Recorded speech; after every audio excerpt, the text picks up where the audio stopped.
പ്രിയപ്പെട്ട സഹോദരി സഹോദരന്മാരെ, ഞങ്ങൾ നിങ്ങൾക്കായി ഒരു സദ്വാർത്തയുമായിട്ടാണ് വന്നിട്ടുള്ളത്. 2025 ജനുവരി 1 മുതൽ 365 തലക്കെട്ടുകൾ ഉൾപ്പെടുത്തിക്കൊണ്ടുള്ള വർഷം മുഴുവൻ പ്രാർത്ഥിച്ച് ധ്യാനിക്കാനുള്ള വചനങ്ങൾ ഞങ്ങൾ പങ്കുവയ്ക്കുന്നു. എല്ലാ ദിവസവും ഞങ്ങൾ ഒരു തലക്കെട്ടും അതുമായി ബന്ധപ്പെട്ട വചനങ്ങളും അയച്ചു തരുന്നതായിരിക്കും. വചനങ്ങൾ കേട്ട് ധ്യാനിച്ച് അനുഗ്രഹം പ്രാപിക്കാൻ ഞാൻ നിങ്ങളെ പ്രോത്സാഹിപ്പിക്കുകയാണ്. ദയവായി സബ്സ്ക്രൈബ് ചെയ്യുകയും നിങ്ങളുടെ കൂട്ടുകാരുമായി പങ്കുവയ്ക്കുകയും ചെയ്യുക. നന്ദി.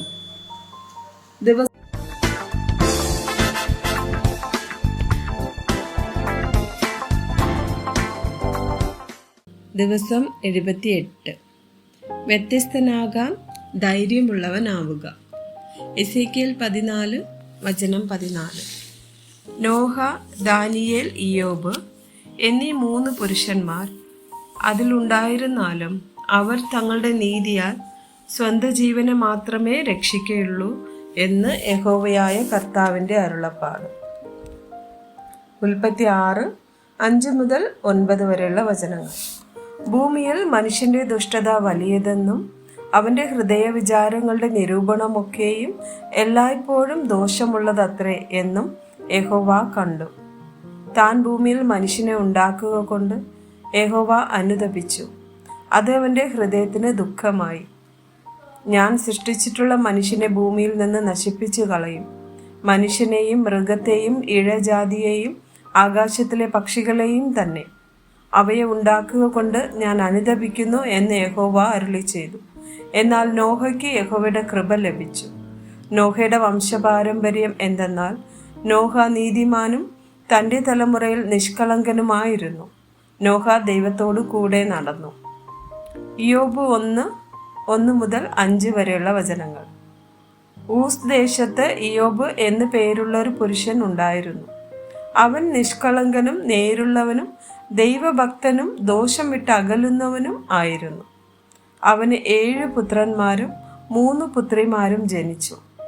അവന് 7000 ആടും 3000 ഒട്ടകവും 500 ഏർക്കാളയും 500 പെൺകഴുതയുമായ മൃഗസമ്പത്തും ഏറ്റവും വളരെ ദാസജനവും ഉണ്ടായിരുന്നു.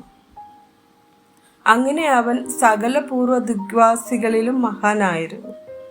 അവന്റെ പുത്രന്മാർ ഓരോരുത്തൻ താന്താന്റെ ദിവസത്തിൽ താന്താന്റെ വീട്ടിൽ വിരുന്ന് കഴിക്കുകയും തങ്ങളോടുകൂടെ ഭക്ഷിച്ച് പാനം ചെയ്യുവാൻ തങ്ങളുടെ 3 സഹോദരിമാരെയും ആളയച്ച് വിളിപ്പിക്കുകയും ചെയ്യുക പതിവായിരുന്നു.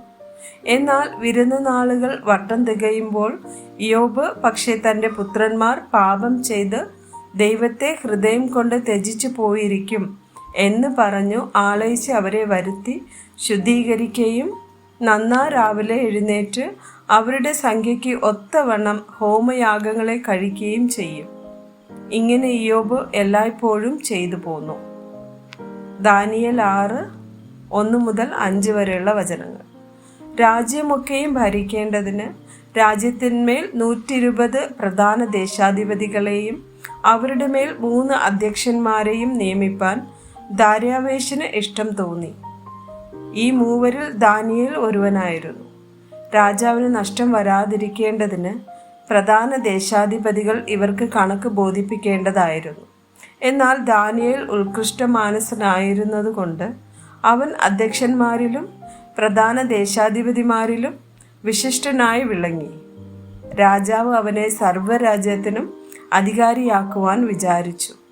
ആകയാൽ അധ്യക്ഷന്മാരും പ്രധാന ദേശാധിപതിമാരും രാജ്യം സംബന്ധിച്ച് ദാനിയേലിന് വിരോധമായി കാരണം കണ്ടെത്തുവാൻ അന്വേഷിച്ചു. എന്നാൽ യാതൊരു കാരണവും കുറ്റവും കണ്ടെത്തുവാൻ അവർക്ക് കഴിഞ്ഞില്ല.